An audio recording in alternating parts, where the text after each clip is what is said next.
Entities can be created.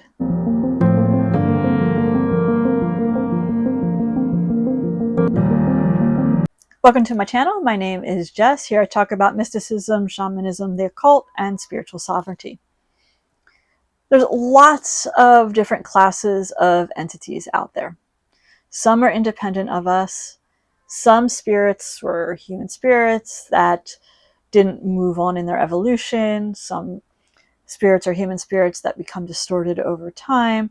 Some spirits are created by the earth itself. And in that category, some are really benevolent and some are less so.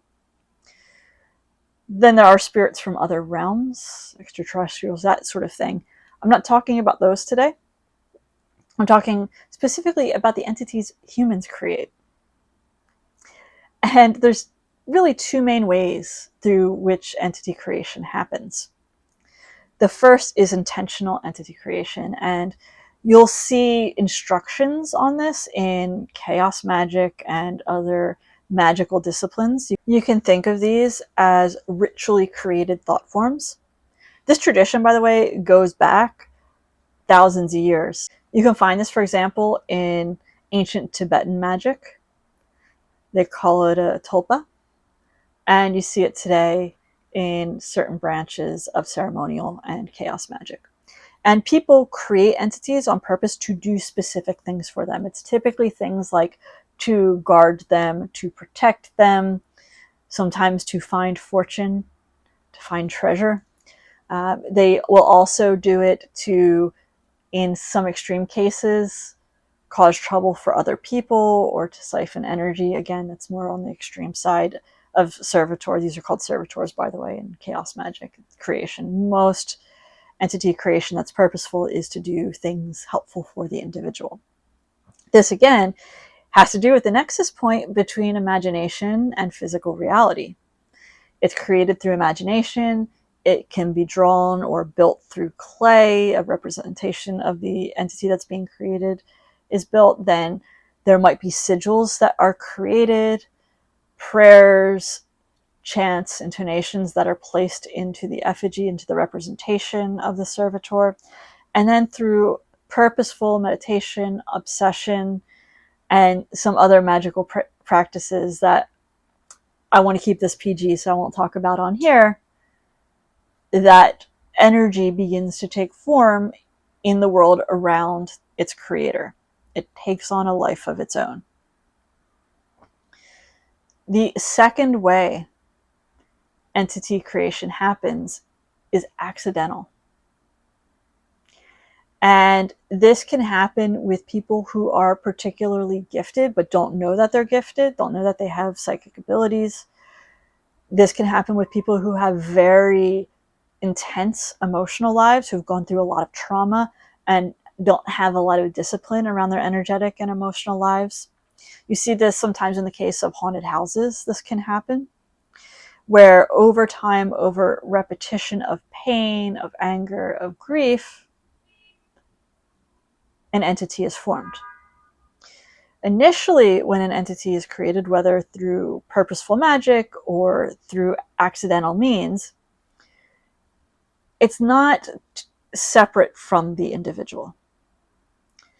It is like a computer program that follows the instructions of its creator. So in the case of purposeful creation, it's going to go out and protect the person, for example. In the case of accidental creation, and it's an unfriendly servitor, it is still acting on the will of the creator. However, that will is compromised. It's acting on the trauma loops. It's acting on the pain.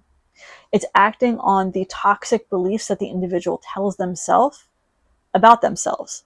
So if you have someone who has accidentally created this entity, this servitor, and they are telling themselves daily all sorts of horrible things about like not deserving love, or they're a terrible person, or whatever the case may be, that externalized entity is going to act on that. So when this happens, we have a responsibility for our own energy field. Whether someone creates a servitor on purpose Or if it's created accidentally, there will come a time when that entity needs to be dispersed. And the reason is, if it is not released, if it is not dissolved, if it is left to run on its own, it will eventually form a rudimentary consciousness that is independent from the creator, and it becomes way more difficult to get rid of it. And it can become way more challenging to live with it. So in most magical circles, they talk about this responsibility of, if you create a servitor, once it's finished its task, you need to dissolve it. Unfortunately, there are a lot of magicians out there who forget about the closing of the ritual, and they don't do it.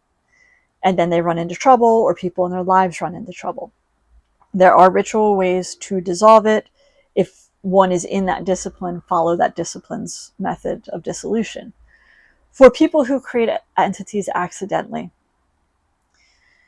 the steps to undoing it, first and foremost, is to manage your emotional states, to get healing.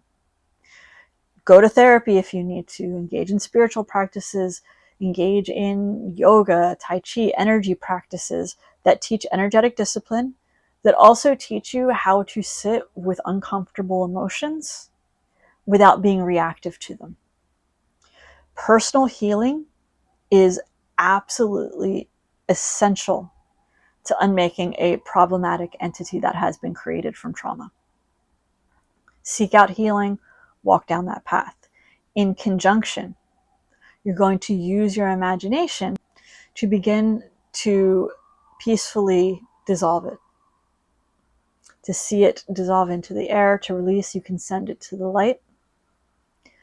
You're also going to want to engage in energy purification practices, whether that's working with sound, with sacred smokes, with an energy healer who knows what they're doing, by the way. This is really important, who actually knows what they're doing and knows the situation. You want to take care of your energetic field. Cleansings are going to be really, really important.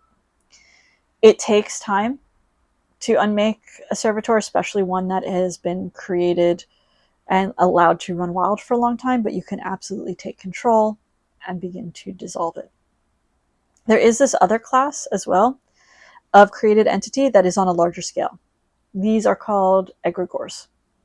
And these are entities that are created through group consciousness, through group obsession, through group attention. They can be created from group trauma. These entities can be benevolent, they can be malicious.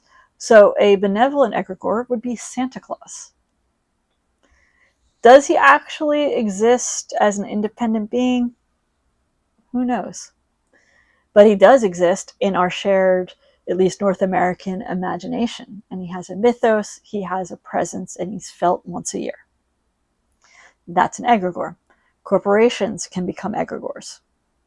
Not quite living, not quite not living, but they have a mythos and they exist in the imagination. Remember, imagination, nexus point between the astral and reality. Then there can be more toxic egregores, people who walk dark paths, for example, who are into dark magic. Those systems often have egregoric entities tied to them that can be quite powerful. Dissolving an egregore is far more challenging, and it takes a group most often, but most of the time we don't have to worry about that. It's the individual created entities that we have to take responsibility for and dissolve, release, send to the light when the time is right. No matter what, understand that the entity world, the astral, does not have ultimate authority or power over you. You have ultimate authority and power over your own energetic field. So that's it for today. For more, like, follow, ding the bell, do the social stuff. So it really helps the channel and I deeply appreciate it. Please subscribe and I will see you on the next video. Till then, be blessed.